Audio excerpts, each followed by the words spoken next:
As a reader, I dread the day when I have to categorize a book as a DNF. But this reluctance has meant that I have not finished 7 books in the last few months. And look, it's reasonable. Sometimes you put down a book because you weren't in the mood, or you got distracted by a new book, or you just took a break and then completely forgot about it. But how do you know if you should give them another try or part ways for good?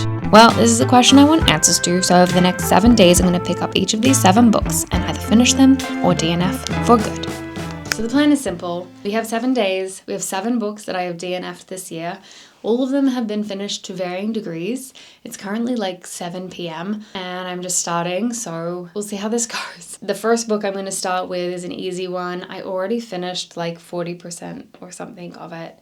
It's Secret Society of Irregular Witches. This one I picked up in October. I picked it up because I was highly recommended it because of cozy vibes, getting into the fall spirit. Can you get into the fall spirit? I think you can. Anyway, that's why I picked it up. But I must say I'm new to the cozy fantasy genre. And so I have noticed of the last few I've picked up that it gets to about 40 to 60% through and I just lose interest. Essentially what I remember from this book is we meet Mika Moon, who is a witch. She's raised by this woman named Primrose, who is also a witch, who kind of oversees all the witches in her area. There's a curse that's going on, and so all the witches don't have parents because the parents die, or the kids are orphaned, essentially, when they become a witch. Anyway, and I think because of that, Mika Moon, the main character, is feeling quite lonely, so she starts sharing about being a witch online. She's just pretending to be a witch, even though she's actually a witch. Because of all of that, she then gets approached by someone being like, could you please come and help us with a witch-related issue? And she's very curious, so she goes and checks it out. I'm hoping I'm getting that detail right, but it was something. Yeah, okay, so that's what we have so far. I have, 2 hours to go in this one. It's 7 or 8, I've still got to have dinner, and then I'm gonna get into this, and hopefully it picks up, or maybe I'm gonna get back into it, we'll see.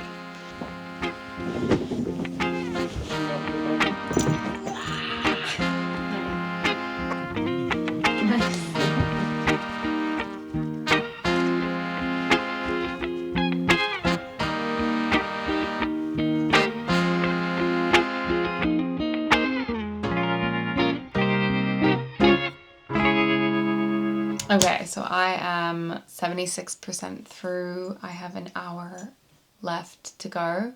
So essentially where I left off, or where I started, was Mika had gone to the Nowhere House to take up this person on this offer to come help out these 3 witches. They're 3 young girls. She's kind of like their caretaker.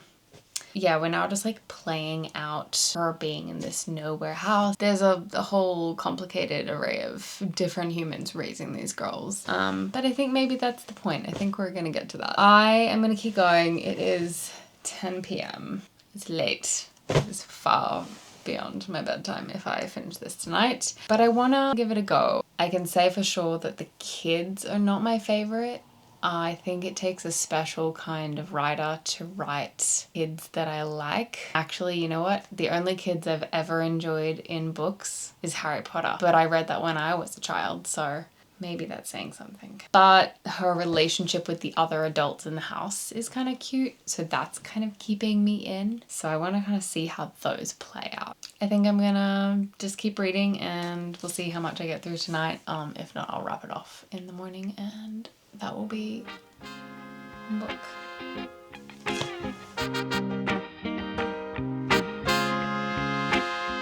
Alrighty, that is a wrap on The Secret Society of Irregular Witches, and I decided to, drumroll please, finish it. Chugged through the last part of this. I think I got 40 minutes left last night, so I woke up this morning and finished that. There were some unexpected twists, kind of surprises and plot twists, which was really fun. I think were quite engaging, and I'm very glad that they were there because, as I was saying yesterday, I was starting to lose the plot a little bit. Those were really fun. There was one really unexpected twist. I'm just gonna preface it as a spoiler because I was very shocked.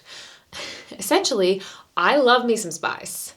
But this book felt really out of place to have a spicy scene. Yet there it was in the book. We were reading about kids in one chapter, and then the next chapter there was a very open door spice scene. So I don't know, maybe that's in the warnings. I didn't see that. So that was unexpected. Just a little preface, if that's not your thing, just fair warning. Otherwise, I think I'm gonna have to keep giving this genre a try. Now having read through the entirety of it and the cozy, chill, low stakes vibe, I'm like, oh yeah, okay, like I can understand that place. If you really love fantasy and you're like, I want a palate cleanser after like a deep fantasy, this could be that. But honestly, my palate cleanser after a fantasy is romance or like a character study, literary fiction, like maybe a young adult in there for good measure.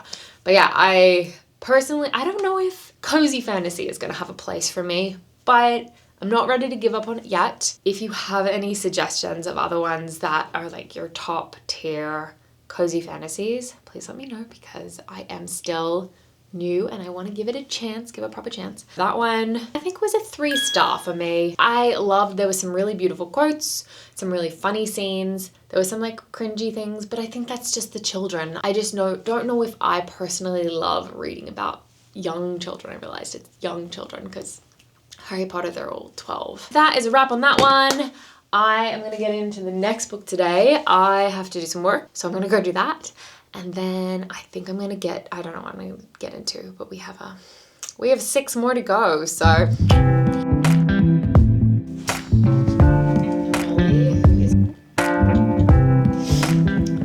Well, so work took me a lot longer than expected, and by that I mean that was yesterday. So I worked all yesterday and a little bit this morning. It's currently like 2 p.m. What time is it? 2 p.m. Yeah. So 7 and 7 is going well, essentially is what I'm trying to get at. Anyway, we're just going to get into the next book. So last night I did read a few pages, but not much. I was so tired. I pretty much was falling asleep while holding my Kindle in bed. We've all been there. But essentially the second book on this list for the DNFs is Wild Love. This is my first experience with Elsie Silver. Everyone loves her Chestnut Springs series on TikTok. When people are getting excited about something, I wanna know. I wanna figure out what's going on. And it's usually for a reason, right? So anyway, I've picked this up, and within the first 20%, I kind of gave up on it and moved on. I am going to preface this. I am a strong sci-fi fantasy girly, but I've been really trying to like push my limits. A lot of people go from romance to fantasy via the romantasy genre, but I am the opposite. I actually got more into romance because I read romantasy. So I've had a little bit of a backward transition into the genre. And I think maybe because of that reason, the stakes of the relationship or the dynamic between the characters has to be superb for me to engage, because there's not much else going on for my brain. My brain's like, where are we? What's the fantasy world? What are we doing? What's the politics? Like, that's where my brain goes. And so I'm trying to be chill. I'm trying to like quiet that voice down a little bit. I think I got through about 20% of this, and there wasn't enough of a stake in the characters. So that was where I was at. I honestly don't really remember a huge amount of this story, so I can't really preface it too much. But essentially, it is a single dad. He's discovered he has a kid. So he's a newly single dad. No, that's not right. Yeah, we know what I'm trying to say. He is recently discovered to be a new dad because his kid shows up being like, hey, you're my dad. So we have that. The kid from the few pages that I was reading last night seems to be tolerable. She's also like 12, so maybe that helps. So we're following Ford, the dad, and Rosie is the other POV. And Rosie has been living in the city, and I'm trying to dig through the recesses of my brain to get this plot for you. For some reason, she has to go back home to Rose Hill, and that's where she runs into this guy, and they kind of were friends when they were kids because she is his best friend's sister. So that is going on. So that's all I know, and I am currently, about 20, Oh, I did well last night. Apparently I got 34% of the way through. It says apparently about 4.5 hours to go of this book. I am going to go get changed out of my hobo clothes and I'm going to go to the local cafe and I'm just going to read for the afternoon because it's rainy and it's a vibe. So we're going to go do that and I'm going to attempt to see if this is for me or if it's going to be a DNF. So yeah, let's go check it out.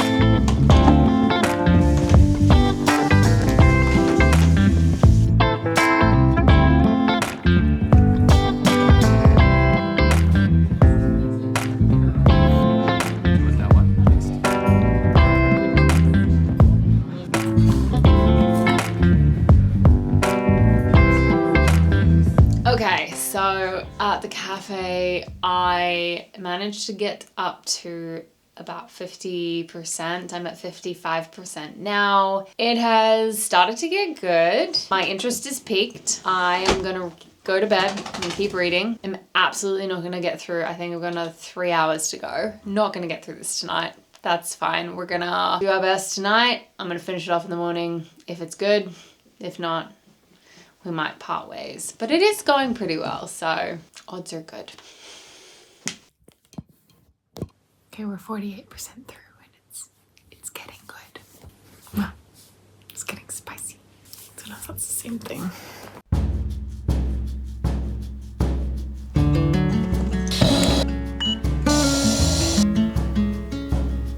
All right, so that is another book wrapped. So Wild Love. Yeah, we finished. I went to bed reading last night. I was at 48%. It started to get steamy. I read for another like hour and a half and it was just spice after spice after spice. Yeah, it was wild ride. I am realizing that I have either not really read a lot of spice or the spice that I have read has been relatively tame or just very intermittently included. Because this was like 48% essentially to the end. We're doing it. We're happy about it and we were doing it. Yeah, so in various forms. Not to say it wasn't welcomed, and I'm here for it. I love it. I did actually love, speaking of love, there was a scene in there to do with Rosie being on her period or approaching her period, and it made me realize how little I read about menstruation in fiction in a fun, positive way. I recently read Conversations with Friends and it talked about menstruation there, but in like a really negative way. So yeah, that was really cute too. So yeah, I think overall I'm really happy I didn't DNF this. I don't know what my star rating is. I think we're like at a 3.5, 3.75. There was parts I laughed at. I had fits of giggles at some of the spice scenes. But then there was also some like slowness at the start, obviously. We're gonna move on to the next one. I'm gonna dive into lessons in chemistry and I'm gonna see if I can get into this one tonight and try and do some catch up because we got 2 books down and we still got 5 to go.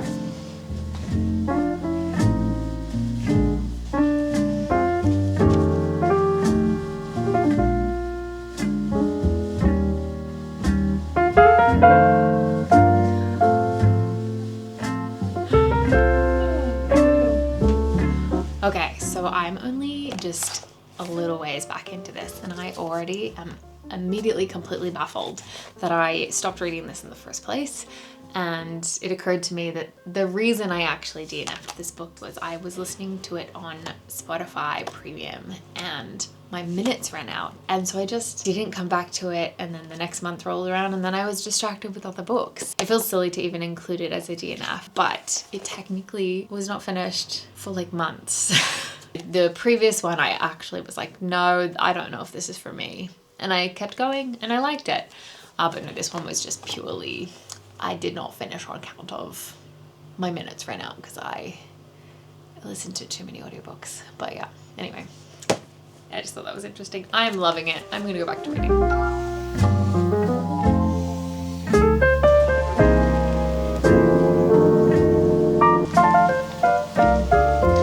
Oh my goodness. All right, so a whole nother day has passed, if you can believe it. So I think we're like 5 days into this challenge. I've completed 2 books. I'm halfway through my third. Planning this challenge during a work week as a freelancer is such a great idea. So smart of me. Yeah, so anyway, it's going well. Yeah, okay, I will have some days off in the next few days, so maybe we'll power through on the weekend. I sat down this morning to read this actually, and I'm loving it. If you don't know anything about this book, essentially we have the chemist, she's a chemist, Elizabeth Zott, and we're in like the 1950s, and we're essentially following her life. So like the very first chapter starts off with Elizabeth. Her daughter kind of tells her that this other girl in school has been taking her lunches, and this mum, Elizabeth Zott, because she's a chemist, she's making these like pretty insane meals that are like all measured and yada yada. So she's very upset about this because she wants her daughter to have the best. Anyway, goes sees this person. He then offers her a job to like run a television show. That's what we get in the first chapter. And then it essentially brings you back in time to before she had a kid, and we get all this really fun backstory to how that moment happened. And I've just gotten to the part where we're now back to the present time, or when that first chapter happened. And I have been sitting with a highlighter and pen because it is just so well written. There are so many beautiful quotes. There is a dog in this book named 630. I say less, like I'm obsessed with this dog because we get to hear, there's actually like POVs of the dog. It's not written from a POV, sorry, I should make that clear, but it's third person, but we get to hear inside the dog's head. Anyway, it's really not the point. I really love it so far. We're hearing a lot about women in the 1950s. We do not give women enough credit for having lived through this era, or like any era before that, to be honest. What a time to be alive as a female, because yikes, it is not a fun time. So there's that, but we also love Elizabeth Zott because she is a feminist and just doing her work for all of us to come. She's totally fictional, but that's fine. We're gonna get back into it. I'm in mega sloth mode. I couldn't think of a better way to spend the rest of the day than curling up on the couch reading this book. So let's get into it.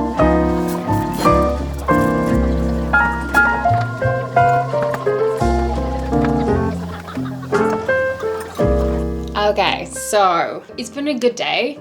I'm almost done with this book. I got like 60 pages to go. I don't really know where we're going, but I'm having a great time while we do it. The banter, the humor, maybe not banter, I don't know. It's a very funny book. The way it's written, very quirky and funny. We have one of my favorite characters in this is Walter. He is the dad of the kid who was stealing the lunches, but he actually ends up being the producer of the TV show that Elizabeth goes on to host. Anyway, he's a riot. He's very funny. I went to the cafe this morning. I was just laughing, having a good old time, just laughing out loud in this cafe, looking like a complete weirdo. If you ever see me reading in public, no you didn't, because 9 times out of 10 I will be laughing or crying or making a weird face of some kind, because I just can't contain it when I'm in public. And I know some people don't read in public because of that, but I actually love when I see other people reading and having a great time, so I feel safe in knowing that maybe there's someone else who's gonna watch me be a complete weirdo reading this book, and maybe they'll be like, I should read that book because she seems to be having a great time. I'm actually gonna be a bit sad to finish it, to be honest. I will finish that probably tonight. I'm going to finish it. It's great. So that's another one. We'll tick that one off. But I'm about to go walk my dog because hands up if you have an overactive dog who needs too much exercise. Yeah, that would be me. You wouldn't tell from her being on the couch. I am going to switch gears for a little bit, and I'm gonna jump into my next book, Fairy Tale by Stephen King. I started this book in a physical form. I found it in a thrift store, we're noticing a trend here, when I was in the US, and I found the hardback edition. Didn't want to bring it here because I genuinely was not having a good time. I was about 8 chapters in. I feel like it's really dark in here. Hold on. Anyway, so as part of this challenge, I wanted to see if that was true. The other day, opened it up just to kind of figure out where I was in the story. I've now downloaded it on my Audible, and I'm having a good time. Don't know if it was just the wrong timing or because now I'm listening to it versus reading it. I'm not sure, but I'm enjoying. Essentially, we're following, oh my God, what is his name? Charlie? Don't know if his name's Charlie. We're going to call him Charlie. He grows up in this town, this small town, and there's this like grumpy old guy called Mr. Bowditch. And he owns this big kind of scary house. Anyway, Charlie ends up falling in love with his dog Radar. Through kind of that, he starts hanging out with Mr. Bowditch, I think because he has a fall and hurts himself, and so Charlie goes and helps him and like gets the ambulance, and then he's an older man and he has like a broken hip or something like that, and so then Charlie ends up trying to help him fix the house, which I think is what he was trying to do when he broke his hip. Something to that effect. So they kind of become friends through this whole process, and it's very wholesome, it's very cute. We discover that Mr. Bowditch has been essentially holding in his back shed this portal to a whole nother world. That is kind of where I'm up to. He's just kind of gone into the portal. He's gonna go try and help Radar, Sundial or something, to help him not be as old. But I have 12 hours and 53 minutes to go. So we have ambitious goals for the next few days off. I'm gonna go for a walk, I'm gonna go get changed, and we're gonna see how far I get into this book. To shine through, which in turn seemed to activate the wolves. Not a single moon up there, but two, one chasing the other. And that made me wonder exactly where I was. I shoot him when I can, Claudia said, dismounting her trike. The streets are a maze. You would still be wandering in that hellhole at nightfall. So I officially come up against my first DNF. That would be a wrap on Stephen King's fairy tale. It's honestly very tough because there's so much that I love about this book. I like the story structure. I'm kind of very smitten with this character, kind of rooting for him, but at the same time, I still don't really know what we're doing. I definitely want to read more Stephen King. Who knows, maybe I will revisit this one day in the future when I am a complete Stephen King nut. But the reality is, like, I want to sit here and be like, yeah, I'll finish it. I just won't today, but then when will I, you know? And if it's been this hard to drag my feet to listen to it, maybe that's a sign. As per the rules of this video, that book has been DNF'd. I have another book I need to dive into, which is Make the Season Bright. So in my previous video, I was reading only Christmas books, and this book came up and I was actually really excited for it. So Ashley Herring-Blake has authored the Delilah Green series, which I love. I've read the first and the second, still haven't read the third, but I really love her books. And so I was quite shocked when I got through about 60% of this and I just wasn't vibing it. I will caveat, I had just finished a 5-star read before reading this, and so I really do wonder if that came into it, because we all know the book that follows a 5-star read, oof, that is a tough act to follow. Like the book hangover is so real. We're gonna see. I'm gonna dive into this one tonight. I'm gonna have a read, see if it was bad timing, followed up from a 5-star, or if it's maybe just not for me. Let's do it.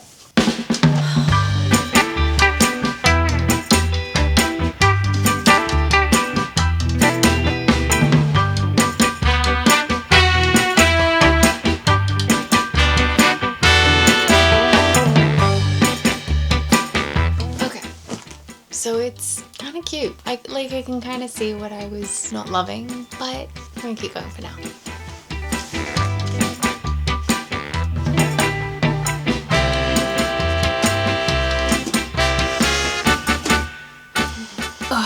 Well, I have some good news and I have some bad news. The good news is I figured out why I don't think this book is for me. So I had commented when I originally read it that it kind of reminded me of Happy Place by Emily Henry, which it definitely does. I think that's maybe why. It is similar in so many ways, but it's missing a few of the things that I loved in Happy Place. That is literally no fault of the story, just things that I really resonated in that story that is unique to those characters.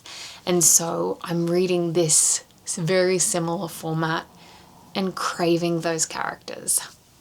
So I think that's what's happening. So this one is gonna be sadly a not finish for me. But that said, I'm still very excited to finish the rest of her Delilah Green series. Particular book does not resonate for me. I want to go to bed. We will keep going tomorrow.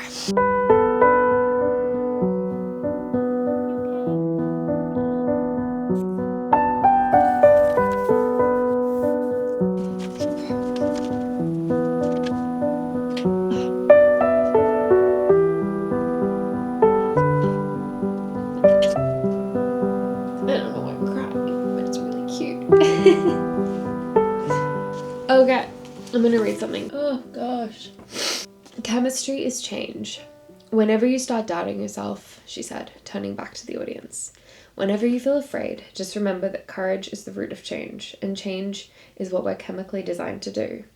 So when you wake up tomorrow, make this pledge. No more holding yourself back. Apparently this is hitting a nerve. No more holding yourself back. No more subscribing to others' opinions of what you can and cannot achieve. Just read the book. Apparently I can't get this out. No, I can. I believe. No more allowing anyone to pigeonhole you into useless categories of sex, race, economic status, and religion. Do not allow your talents to lie dormant, ladies. Design your own future. When you go home today, ask yourself, what will you change? And then get started.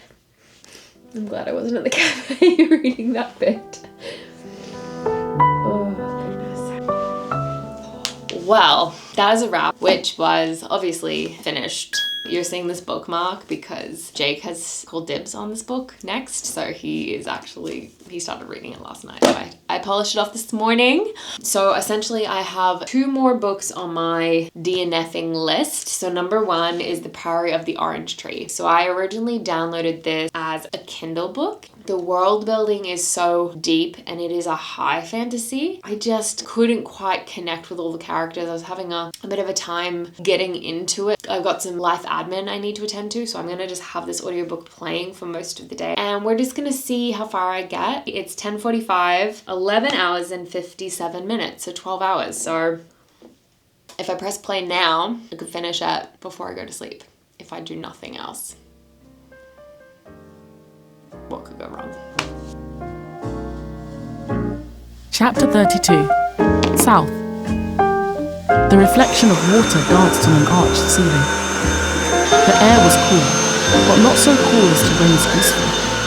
Loth became aware of the Lassian basin with her handmaiden. She founded the Priory of the Orange Tree, a house of women blessed with the sacred flame. A house, Lord Artelac, of mages, sorcery.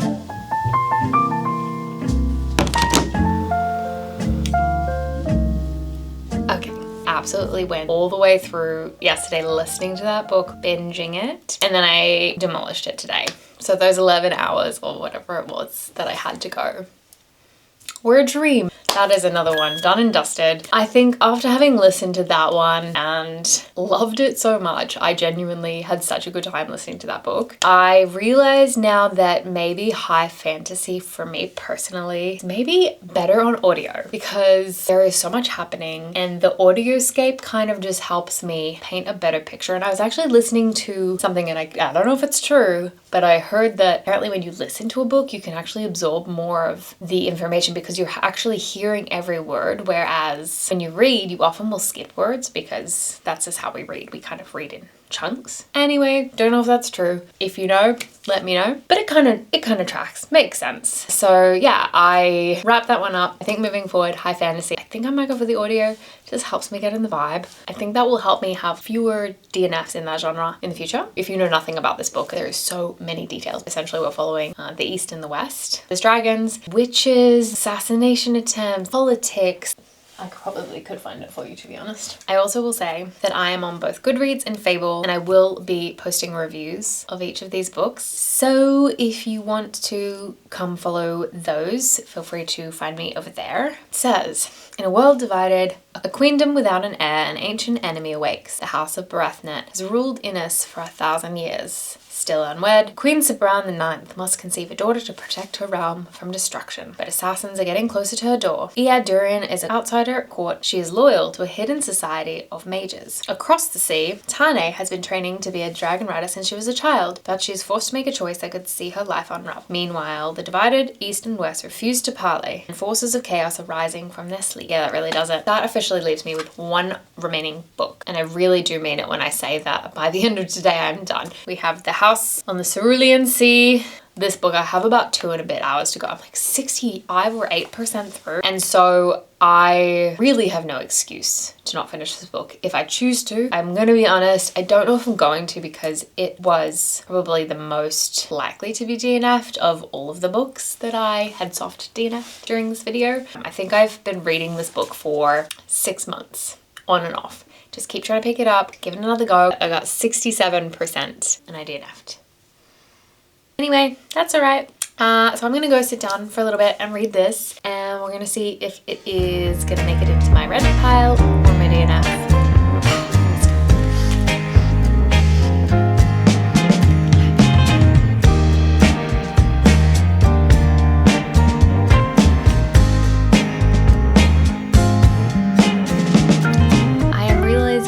The biggest part that I don't love about this book is the dialogue from the children. And so I'm going to keep going for a little bit longer, I think, but just immediately jumping back into it, that was so apparent to me after having read all these other books throughout the week. And I'm kind of like, maybe that's just not my thing. So I'm not ready to give up on cozy fantasy as a whole yet, but I definitely am going to be veering away from cozy fantasy that involves children. If you have any recommendations, let me know. But doing this challenge has kind of made me realize something. In a society driven by fear of failure, we have become obsessed with finishing what we started. Therefore, failure to finish, regardless of the reason, can still feel like a moral failure. But what if in a world where the average reader can only consume around 770 books in a lifetime, but has over 158 million titles to choose from? What if knowing when to DNF wasn't a failure, but a skill? What if we started seeing DNFing as a sign that you tried something new, a signal that you push the limits of the kind of art you consume?